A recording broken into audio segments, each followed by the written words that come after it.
A lot of people have asked, is this offense going to look any different with Arch Manning coming in versus what the offense looked like with Quinn Ewers last year? I think fundamentally the answer is not really. I think Arch can come in and execute the offense as is right now. But I do think that Arch brings some things to the table that are unique, that are different, right? With Quinn, it was true drop back. He was going to stay in the pocket. They were going to run RPOs, but it wasn't really zone reads. It was, replacing the linebacker with a little slant on the backside or throwing a bubble screen and getting, receivers on the edge blocking. And that was an extension of the run game because of Quinn's skill sets, which were good and they were effective, and Quinn was very accurate with the football. I think with Arch, there's a couple more added layers to this offense that Sark will take advantage of, right? His ability to run a quarterback design run, like a quarterback counter, things that like Philly does with Jalen Hurts or the Bills do with Josh Allen, right? Like getting these sneaky quarterback yards. I think Arch 100% has the ability to do that, and Sark will call those things. I think you got to be careful how often you rely on that because Arch can throw the football, right? But that is an added layer to this offense that I think we'll see. The second thing is Arch's ability to throw the deep ball and push the ball down the field is an advantage, and you have the receivers to do it. The big receivers, Ryan Wingo, the speed guys. Who are those guys going to be? I think there'll be a couple that jump out. Maybe that's a true freshman. Some of these guys that came in, like who is that going to be? But Sark loves to push the ball down the field, and I think Arch can really take advantage of that. On the flip side, you're dealing with a little bit of a new offensive line. Like what guys are going to step up and provide that protection, the ability to run play action and have the time to take a couple hitches and push the ball down the field. I think that's something that, as a team, in order to call those plays, which Arch is really good at, you got to build protection. You got to find guys that can hold up in their one-on-ones and run enough, run schemes to really build a play action off of that. But I think those are two things that are going to be Arch's strengths that you have to take advantage of and build in. And so, I think that it will evolve around Arch and his strengths. What Quinn was really good at last year was these mid-level throws, these crossers, shallow crosses, putting the ball in front, catch and run type. Like Quinn was very accurate with those things. And that takes experience. Can Arch do that? For sure. But Quinn had so much time on task with that. That is an area that Arch will have to really focus on and get his timing down with the receivers, where they're going to be, where their landmarks are, putting the ball out, throwing these guys open. Quinn was really good at that. Arch 100% can do it, but that's the experience that Quinn brought to the table that you saw a bunch throughout the season last year. So I think pushing the ball down the field, I think taking advantage of Arch's legs, I think those are two areas that you will see called a little bit more, that Sark is a great football coach, can figure out what that looks like and when we call that, and they'll start building that into the system.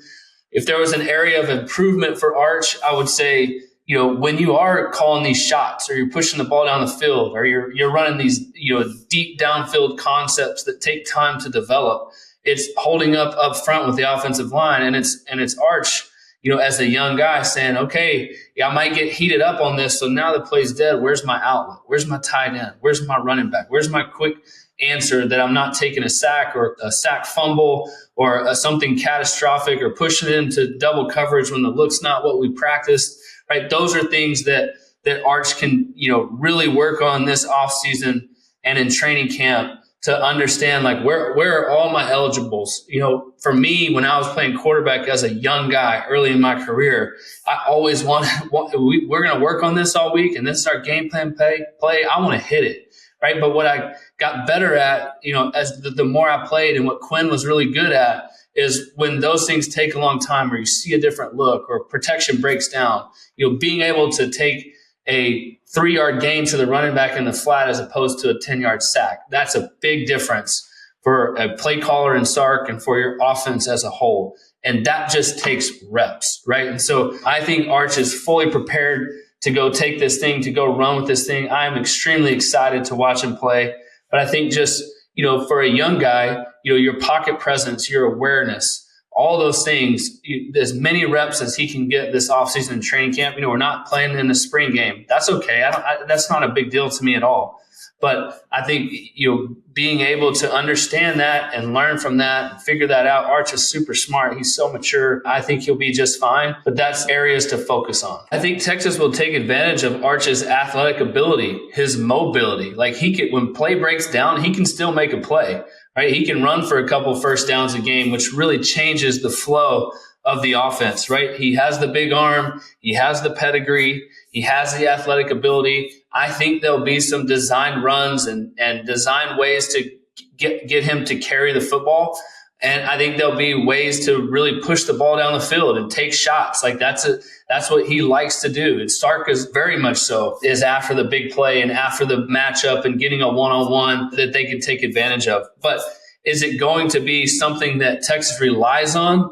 No, right? Texas isn't going to just turn Arch into a option quarterback or a power runner. I think this is something that will get 4 or 5 times a game. When I was in college, I sat down with Coach Davis and Coach Brown, and I was replacing Vince Young, who ran the zone read to perfection over and over and over. He was such a threat. I wasn't Vince Young, but what Coach Brown and Coach Davis asked me to do is, hey, if we can call zone read 5 to 6 times a game, and maybe you pull one of those, or maybe you pull 2 of those to keep the defense honest, to keep them on their heels, to know that that's still part of what we do, and we can build some play actions off of that.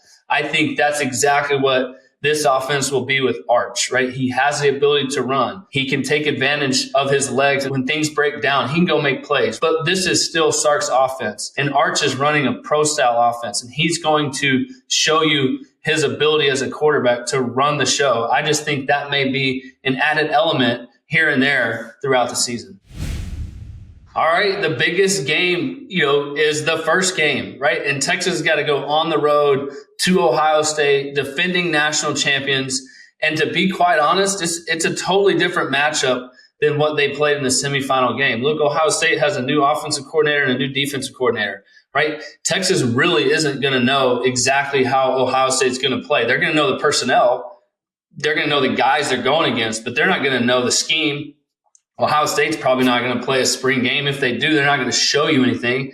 And so really, you're going to rely on your fundamentals, your offseason program, your training camp, what you do well, and you're going to try to go out there and attack and play good football. But that first game is going to be about who makes the most mistakes, who makes the least mistakes, who doesn't turn the ball over, and who scores in the red zone. And third downs, who can have a good feel of your offense where no matter what blitz Ohio State brings, we're able to defeat it and win. That is going to be a huge test, right? The execution, when the lights come on, Texas will find out real quick if we've got the piece set receiver, if we've got the piece set O-line, if we've got the piece set running back. Can Arch see the things live that's fast, right? And against defenses that he hasn't played against. That's going to be a huge test week 1 on the road in Ohio State. And not only that, we got to go to Florida. We got to go to Georgia. We got to play Oklahoma in the Cotton Bowl. The road tests are massive next year for Arch Manning and this offense. Do I think we can do it? Do I think he can do it? 100%. But there's going to be a lot of work have to be put in this offseason and training camp to figure out who his safety outlets are. How's the offensive line? Who are my go-to guys? When I get one-on-ones, who am I working, right? And those are things that they'll attack, that they'll work on, that they'll be ready for. But turning some of this potential with Arch Manning into consistently good quarterback play when the lights come on, that's what's got to be on the front of your mind every day when you're going through the off season, when you're watching tape, when you're developing this camaraderie with your receivers, is figuring all those things out so when the lights come on, it's time to play.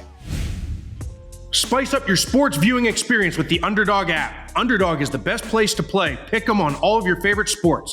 Just choose higher or lower on your favorite players' stats, and you can join the millions of fans who have won billions of dollars on Underdog. What are you waiting for? Sign up now using promo code POCKET. That's POCKET, and you can get up to $1,000 in bonus credits. Download the Underdog app or visit UnderdogFantasy.com to get started today.